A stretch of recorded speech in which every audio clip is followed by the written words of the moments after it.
नमस्कार, flowers in kitchen garden channel पर मैं कविता आप सभी दोस्तों का फिर से बहुत बहुत स्वागत करती हूँ। कैसे हैं आप सभी? आई होप आप सभी बहुत अच्छे होंगे।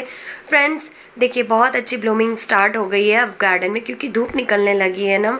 जो कंटिन्यू बारिशें हो रही थी वो अभी बंद है, तो कुछ प्लांट्स जो है वो लीव्स ड्रॉप भी कर रहे हैं ओवर वाटरिंग की वजह से, और कुछ प्लांट्स हैं जो बहुत अच्छी ग्रोथ कर रहे हैं, जैसे कटिंग से जो ग्रो किए गए थे।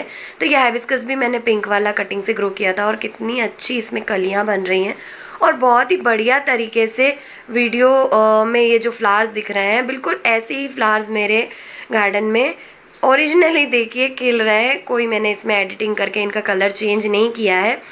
और जो पुराने फ्लावर्स होते हैं ना, उनको प्लग करते रहना चाहिए। लेकिन आज का हमारा जो वीडियो है वो कंपोस्ट के ऊपर है कि अब बारिशें बंद हो चुकी है और बहुत से गार्डनर्स तो विंटर सीजन की भी तैयारियां शुरू कर रहे हैं, लेकिन अभी मैंने वो नहीं करी है। करूंगी तो आपके साथ वीडियो ज़रूर शेयर करूंगी।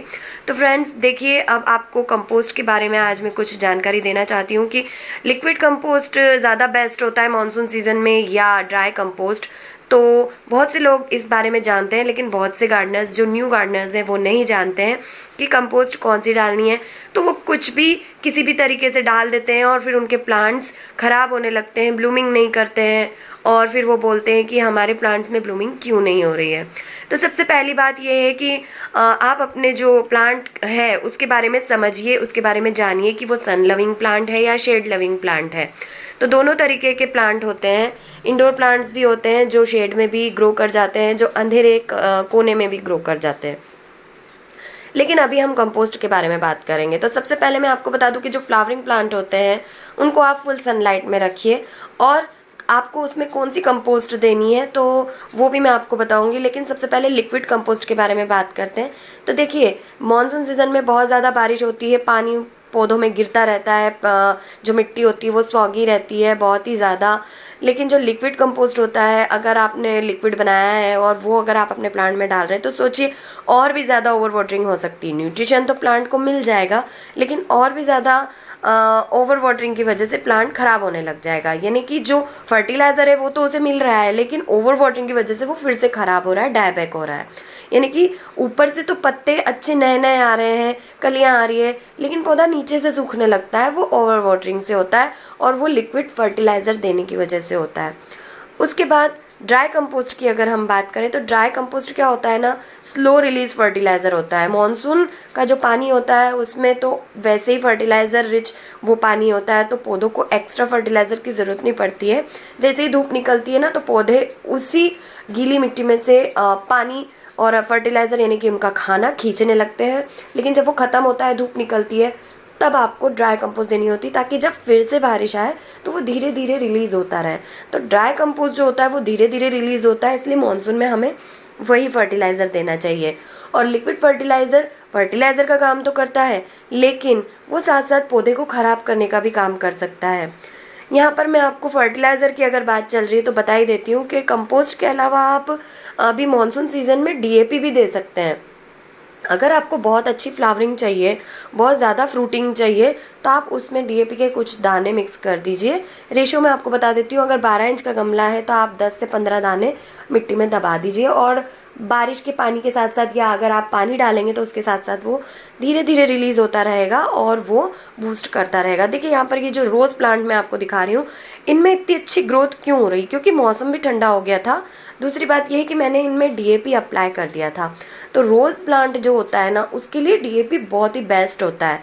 यानी कि आप उसको महीने में एक बार डीएपी के 15 दाने 12 इंच के गमले में दे देते हैं ना, तो फिर आपको बिल्कुल पलट के देखने की ज़रूरत नहीं है कि इसके अलावा आपको कौन सा फर्टिलाइज़र देना है। लेकिन हाँ, अगर आप डीएपी महीने में एक बार और फर्टिलाइज़र जो कंपोस्ट है वो वाला अगर आप 10 दिन में एक बार गुलाब में देंगे, तो आपके गुलाब कभी भी मरेगा भी नहीं और आपका गुलाब हमेशा ग्रो करता रहेगा। बस ज़्यादा गर्मी और ज़्यादा बारिश में अगर इसको बचाना है तो आपको गर्मी में तो थोड़ा सा इसको शेड में ले लें, लेकिन अगर नहीं भी लेंगे तो भी चलेगा। ऐसी जगह रख दीजिए जहाँ आधे दिन की इसको धूप लगे गुलाब को और आधे दिन की छाँव लगे। उसके बाद जो बारिश होती है उसमें डीएपी दे दीजिए और ड्राई कंपोस्ट दे दीजिए। इसके लिए बहुत है, महीने में एक बार डीएपी और ड्राई कंपोस्ट। देखिए यहाँ पर हाइबिस्कस में भी जो देसी हाइबिस्कस है वो तो बहुत अच्छी ब्लूमिंग करते हैं गर्मी में भी और बारिशों में भी, लेकिन जो हाइब्रिड होते हैं ना, उनको थोड़ा समय लगता है मौसम को एक जैसा होने में। यानी कि मौसम नॉर्मल होगा ना तो ही वो अच्छे से ब्लूमिंग कर पाते हैं, या फिर उनको कटिंग से प्रोपगेट करते हैं ना तो वो बहुत जल्दी जल्दी ब्लूमिंग करते हैं। तो आप अगर आपने अभी तक इनकी भी कटिंग ग्रो नहीं करी है तो वो भी ग्रो कर लीजिए। तो ज़्यादा फूल पाने के लिए भी आपको जो पुराने फूल हैं उनको हटा देना चाहिए, क्योंकि ये कंटेनर गार्डनिंग है ना, इसलिए पॉट में हम पौधे लगाते हैं, इसलिए ये सारे काम करना ज़रूरी है। लेकिन अगर आपने गार्डन ग्राउंड फ्लोर में है तो आपको ज़्यादा पिंचिंग वगैरह करना, इन सब की ज़्यादा ज़रूरत नहीं है। अगर ज़्यादा प्लांट फैलता है ना तो ही आपको पिंचिंग कटिंग की ज़रूरत पड़ती है, वरना नहीं पड़ती है।